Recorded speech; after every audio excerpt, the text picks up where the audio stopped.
नागपंचमी येत आहे, तर नागपंचमीला प्रत्येक घराघरांमध्ये काही ना काही गोड पदार्थ बनवले जातं। पण एक असा पारंपरिक पदार्थ बनवला जातो तो म्हणजे गव्हाची खीर। गोडसर, सुगंधी आणि अगदी झटपट तयार होणारी ही खीर एकदा खाल्ली की पुन्हा पुन्हा खावंसंच वाटेल। चला तर मग आपण रेसिपीला सुरुवात करूया। पण त्याआधी माझ्या चॅनलवर नवीन असाल तर प्लीज माझ्या चॅनलला सबस्क्राइब करा।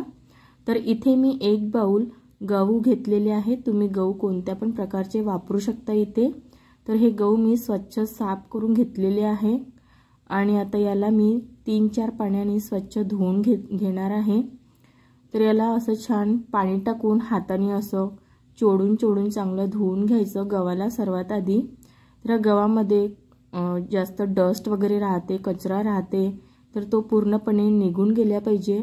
जोपर्यंत गव्हामधलं जे पाणी स्वच्छ येत नाही तोपर्यंत 3-4 पाण्याने स्वच्छ धुवून घ्यायचं। म्हणजे पूर्ण जो डस्ट राहतो, कचरा राहतो, जो काही उरलेला राहतो कचरा, तो पूर्ण निघून जातो। तर बघा मी इथे पूर्ण 3-4 पाण्याने स्वच्छ धुवून घेतलेला आहे आणि आता एका चाळणीमध्ये मी हे गहू काढून घेते, म्हणजे जे उरलेलं पाणी राहते ते पूर्ण निघालं पाहिजे। तर हे बघा आता पूर्ण पाणी निघालेलं आहे। तुम्ही बघू शकता खाली वाट्यामध्ये जो उरलेला पाणी होता तो निघून गेलेला आहे। तर आता इथे मी एक सुती कापड घेतलेला आहे। ह्या कापडावरती हे गहू टाकून घ्यायचे असे आणि याची एक गाठोडी बांधून घ्यायची, म्हणजे जो गव्हाला उरलेला जो पाणी आहे तो ह्या सुती कापड पूर्ण सोकून घेईल। तर हे बघा अशा प्रकारे गाठोडी बांधून घ्यायची आणि याला 5 ते 10 मिनिटांसाठी ठेवायचं। म्हणजे 5 ते 10 मिनिटांमध्ये जो उरलेला पाणी आहे तो पूर्ण हा कॉटनचा कपडा सोकून घेतो। तर बघा अशा प्रकारे मी 5 ते 10 मिनिट ठेवलेलं होतं आणि आता जो उरला तो थोडासा पाणी असेल तो मी असा वरून कापड असा सुती झाकून त्याच्यावरती असं हाताने थोडं हलक्या हाताने असं घासून घ्यायचं, म्हणजे जो पूर्ण उरलेला पाणी आहे तो पूर्ण निघून जातो। तर इथे तुम्ही बघू शकता पूर्ण गहू सुकलेले आहे। आता याला आपण मिक्सर मधून काढून घेऊया। तर ह्या गव्हाला खूप बारीक करून घ्यायचं नाही, थोडं दरदरच ठेवायचं, म्हणजे पल्स मोडवर गव्हाला असं पिसून घ्यायचं। हे तुम्ही बघू शकता इथे पावडर तुम्ही याचं एकदम दरदर झालेलं आहे। अशाच पद्धतीचं गव्हाचं पीठ करून घ्यायचं। मी बाकीचं पण पूर्ण पीठ करून घेतलेलं आहे आणि आता इथे मी हे पीठ बारीक करून झाल्यानंतर 5 ते 10 मिनिट मी पंख्याच्या खाली ठेवलेलं होतं, म्हणजे जो कोंडा आहे गव्हाचा तो पूर्ण निघून जातो।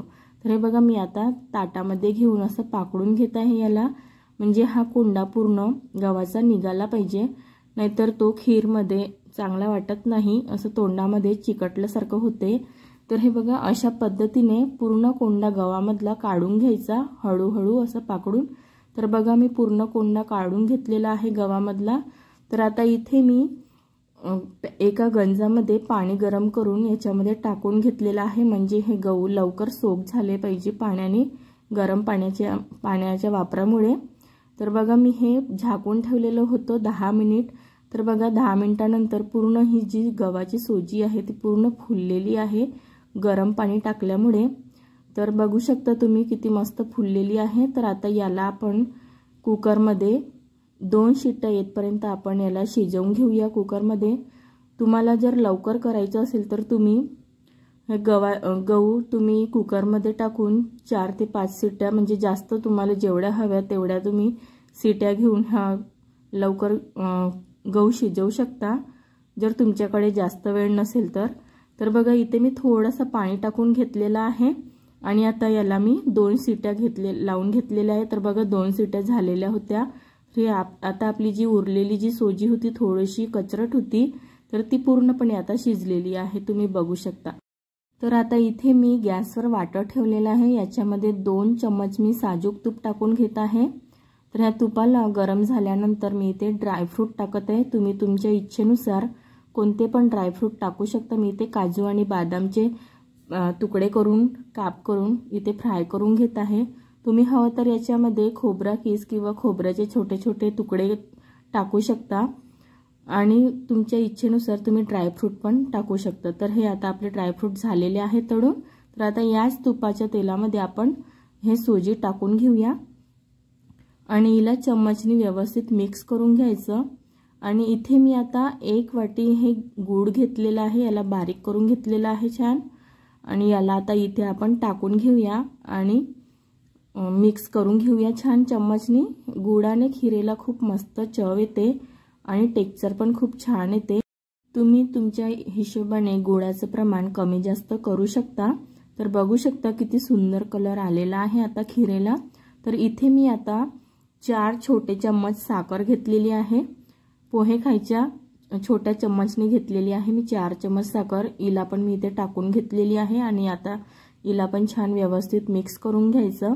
तर तुम्ही बघू शकता खिरेचा टेक्स्चर किती मस्त दिसत आहे, दाणेदार अगदी खूप छान दिसत आहे। तर आता इथे मी जायफळ टाकून घेते, म्हणजे जायफळने पचायला हलकं जातं आणि टेस्ट पण छान येते खीरला। तर इथे जायफळ थोडंसं किसणीने किसून टाकून घेत आहे। तुम्ही जर जायफळ नाही टाकायचं असेल तुम्हाला तर तुम्ही स्किप पण करू शकता। तर याला पण छान खीरमध्ये मिक्स करून घ्यायचं जायफळच्या पावडरला। आणि इथे मी वेलची पूड टाकलेली आहे थोडीशी, चवीला छान खीर लागते वेलची पूड टाकल्याने। आणि हे आता इथे ड्रायफ्रूट टाकून घेतलेले आहे आणि यांना पण व्यवस्थित मिक्स करून घ्यायचं।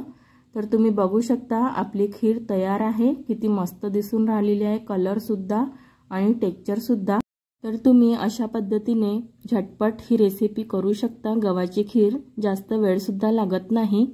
तर व्हिडिओ कसा वाटला तर मला कमेंट करून नक्की सांगा। तुम्ही हा व्हिडिओ कोणत्या भागातून बघता ते सुद्धा मला कमेंट करून नक्की सांगा। माझ्या चॅनलवर नवीन असाल तर प्लीज चॅनलला सबस्क्राइब करा, कमेंट सुद्धा करा। Thanks for watching. नमस्कार।